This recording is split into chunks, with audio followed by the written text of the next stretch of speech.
Threat দিচ্ছেন, বদনাম করছেন, যত রকম ভাবে হেয় করার চেষ্টা করছেন, কিন্তু তাদের ভবিষ্যৎ কি হবে এটা ঠিক করছেন না, যে দায়িত্বটা ওনার আছে। এখন এই ওনারা ভেবেছিলেন যে মাস্টাররা কত আন্দোলন করবেন, তারা যেভাবে জিদ দেখিয়ে আন্দোলন করছেন, এখন সরকার চিন্তায় পড়ে গেছে যে এই আন্দোলন চলতে থাকে, ইলেকশনের বছর কি হবে, এতগুলো পরিবার এবং সাধারণ মানুষ এই দুর্নীতি নিয়ে খুব ক্ষুব্ধ আছেন।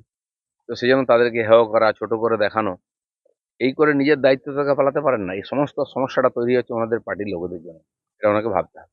কেন সমস্যার সমাধান করতে হবে, সেটা না করে উনি সমস্যাটাকে চেপে রাখছেন। কারণ ওই যে ৮,০০০ শিক্ষকের কাছ থেকে যে টাকা নেওয়া হয়েছে প্রায় ৮০০ কোটি, সেই টাকাটা তো আর ফেরত দিতে পারবেন না, কারণ তার পার্টির লোকেরাই যুক্ত, উপর থেকে নিচে সবাই।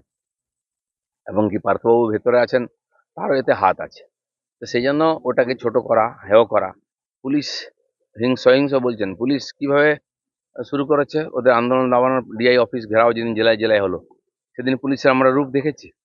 শিক্ষকদের ওটা পাও না, লাথি, গালাগালি, লাঠিপেটা, পুলিশ তো শুরু করেছে। তো স্বাভাবিক, যাদের জীবন আজকে বিপন্ন, মরা বাঁচার প্রশ্ন, তারা তো সবকিছু করতে রাজি হবে। তাদেরকে উস্কাচ্ছেন কেন, প্রভোগ করছেন কেন? এর সম্পূর্ণ দায়িত্ব সরকার এবং পুলিশের।